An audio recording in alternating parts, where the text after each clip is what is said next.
to the Warcraft community. And you know what? Do you know what? What?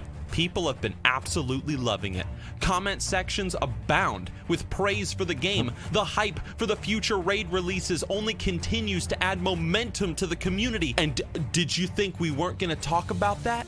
The future patches and the fact that Phase 2 just came out, baby. Phase 2 is here. Phase 2 has brought Dire Maul to the game, as well as removing layering. Thank God for that. Removing layering. Now I can get camped from at all the servers. flight paths. Layering was probably the most controversial and divisive thing that Blizzard added to Classic WoW, and it's gone. No, now some of you guys might not know what layering is, and that's okay. Don't beat yourself up. For those that don't know, Blizzard was fearful for Classic WoW's launch, as they knew there would be a lot of players interested in the game. I mean, come on. To the point that there was worry that the servers wouldn't be able to handle this sudden influx of players. It would be just like those good old days, also guys. for the players, One too. minute you're walking through Durotar, gathering some cactus apple surprise. Next you're in Silithus, getting killed by a giant wasp and DCing from the game, unable to log in for over half a day.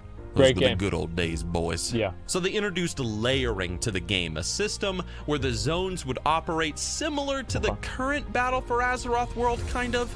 Each zone would hold a set number of players, and when that number was reached, the excess would be poured over into a new layer. This was to prevent server lag, as well as to make the game more playable so that you wouldn't have literally 10,000 people waiting in line to pick up Felix's tools in Coldridge Valley. I think it's also like, I mean, having the layering made it to where like the zones weren't overpopulated. And I think a lot of people's Phase 2 complaints come out of overpopulation, and layering kind of prevented that from happening.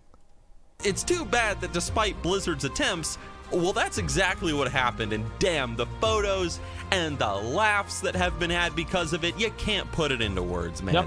The idea for layering is that it would be a temporary thing, removed later on in Classic WoW's lifespan, once the population had spread out more across Azeroth. Now, and that didn't really happen. I'm gonna be honest. Now all the population's in Blackrock Mountain. This. I actually had my doubts that Blizzard was ever gonna remove this system, as I assumed they would, keep it as a sort of safety net, having layering as a backup mechanic to prevent too outrageous world PvP or world boss competition. Yeah, however, we couldn't have that, huh? I was wrong. A lot of us were wrong. It's gone. They just let that shit happen. You might be sitting there thinking to yourself, Nixium, you're telling me that the layers are gone. You're telling me that every son bitch that is playing on realm number A can now see every other son bitch on realm number A. That does the true. Is that what you're telling me, Nixium? That does My friend, true. That is exactly what I'm telling you. And you guys might be wondering, how are the worlds faring? How are the servers doing? Not very well. Let me tell you, massive world PvP events, server lag up the ass, cities flooded with players, server queues are just as bad as when this game came out at launch. People are fighting over mobs, quest items, treasures, there are arguments, guild wars over zones, there's drama everywhere. Stop right there. I just thought of that. The server queues now are about as bad as they were at the beginning of the game, right? I just want to make sure that we're all on the same page here. They're somewhere around there.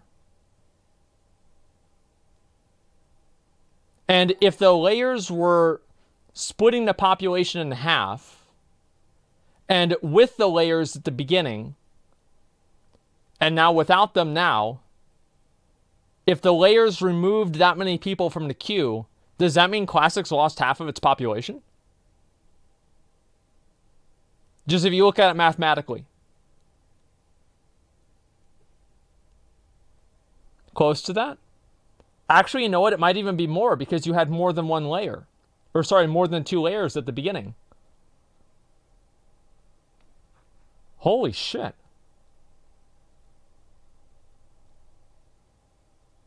Wow.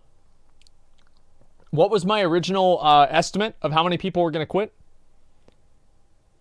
I think it was like, say 80. I think I said 80%.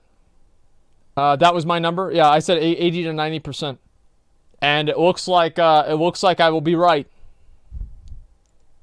And a hell of a lot more. It's absolute anarchy and chaos, and I love it. You know, it's been awesome seeing Classic WoW growing so much. It's been great seeing the community constantly increasing in its size. It's great seeing veterans going back and experiencing the old game and re-experiencing those old days that they're so fond of. But I'm going to be honest. I think the greatest thing for me about Classic WoW so far has been how many new people have gotten to try the game and that Azeroth has sucked in. Yeah, I would completely agree with that. So many people out there, maybe even you listening to this video, have never tried Classic WoW, and they've given it a shot, and they are saying that they absolutely love it. And that's amazing to see, especially when it's a younger gamer who is in those shoes, experiencing Classic Azeroth for the first time. Guys, I'm 27 now, and whereas when I was younger, I used to play Classic WoW all day, every day. But I can't do that anymore. It sucks. You know, hey, you grow up, life gets complicated. I got things going on, so I don't have as much time as I used to invest in the game each day, week, or month. But who cares? Sad. Maybe I can't play Classic as much as I used to, but now Daniel, or maybe you, some young kid in high school, middle school, whatever, he's getting to play Classic. The next generation of losers is coming up to play the game now. Just like I did it's all great. that time ago. His summer vacation is going to be filled with raids, that's World right, PvP, and more. And he's going to tell his friends he can't come out. With battles in he can't go play. Braving the sons of Arugal. He's raiding. Pine Forest, descending into the Black. Mom, answer the door. Tell Billy I can't come out. Cool for me to see all these I've got a level. Experiencing the game, and they're getting hooked. Yep. And you want to know what the best part is? The real best part. It's that Blizzard is still listening to our feedback. They did their best to create a strong patch cycle, and they have done their best to address the concerns of the community. That actually is true, wow. And now, as we look ahead, it seems that Blizzard 2 is asking themselves, you know, what's next? It's entirely possible, after all, that our level 60 characters, having braved the Molten Core and the haunted halls of Naxxramas, will one day step through that dark portal and enter into the Outland. And what a day that is going to be as well. That'd be good, dude. Guys, how has Classic WoW been for you guys since release? What do you think about the news, man, that the community is growing? Have you had fun? Have you had any grand gaming memories so far with the game? Let us know down in the comment section below. As always, we are a united community, a strong community, and our love for this time of World of Warcraft will only cause the population to grow larger. So all that said, hit that like button if you like the video. Consider checking out my merch store if you want to support the channel and what goes into making these videos. I had to buy one of Nixium's t-shirts. And I will see you all in Azeroth. Stay sexy, baby. Yeah.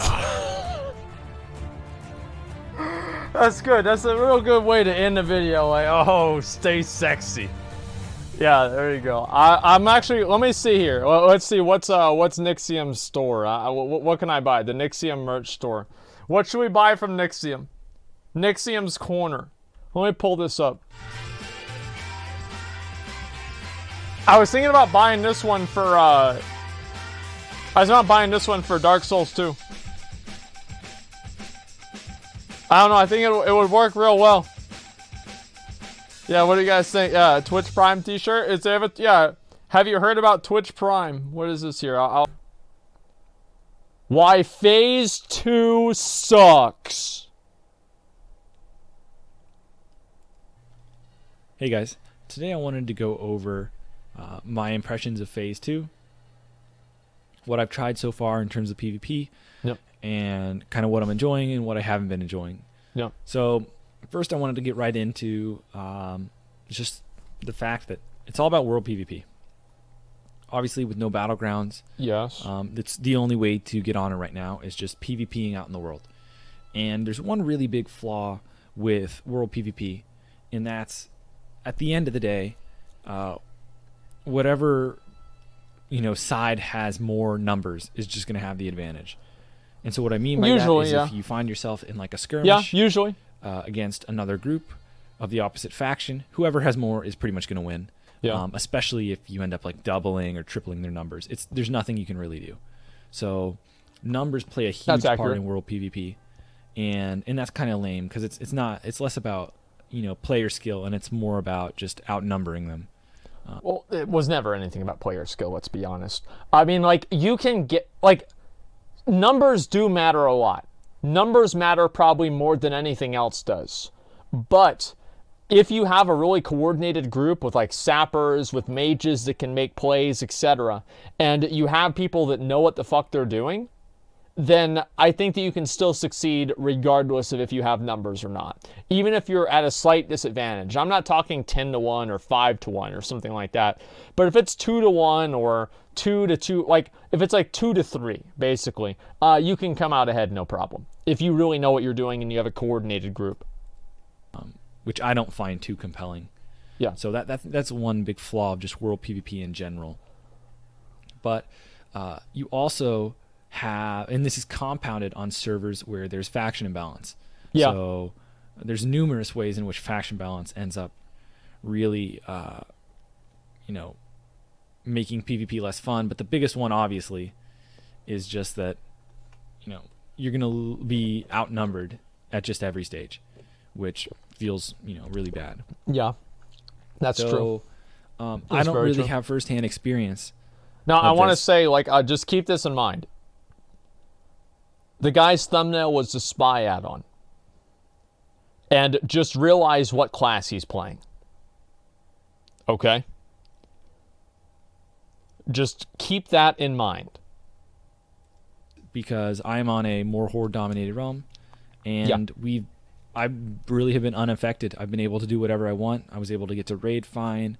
I was able to, get to all my flight points. I haven't seen a flight master killed. However, I know this is not the case for the Alliance on my server. No.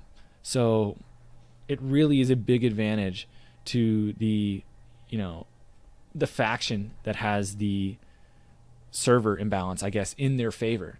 So that's a big issue with the world PvP, is because it's so important. Numbers is really all that matters. A lot of these servers that are imbalanced, it's just not, it's not going to be a good time. It's just whoever has more is going to win. So that's kind of lame. Now I wanted to talk about just, okay, let's assume it's a fair fight. Don't even worry about, being outnumbered and like kind of the swings of like getting killed versus. I'm sorry. It's just funny. I kind of want to just talk about just given a perfectly even fight. Yeah. Are a lot of these big world PvP fights even fun? Depends on if you're winning or not. Take this with a grain of salt, because I do play Rogue. Yeah, it depends on if you're winning. Rogue does not do very well in these big fights, but I feel like a lot of these fights, maybe they're just compelling if you're playing like Hunter, or you're playing, Warlock or Mage. Playing melee sucks. Let's be honest. I feel like when there's just so many people, it just, with the lag and everything, I don't feel like it's a lot of skill going on or a lot of strategy. I feel like it's kind of just people throwing stuff around. It's kind of a mess. And maybe the first few fights are like epic or whatever, but just me personally, when I've been in these large scale fights, I haven't, felt what I guess some other players are feeling, where they're saying it's epic and they're saying it's so much fun, and it can be epic, crazy and hectic and chaotic. This is going on for a while. Let's go ahead. I don't know if I want to look at all the rest of these. An orc rogue camping an alliance flight path with 10 other horde members. You're part of the problem. Die. Toxic horde player that talks about how bad the situation is. Everybody about them. Right? It's basically the equivalent of guys going around in their Letterman jackets at, age 40, talking about how they threw a fucking home run pass. Like the streamer communities don't really have a lot of impact on the rest of the stuff in general. It's not really it. I don't want to do this too much longer. I'm just going to do a couple more things.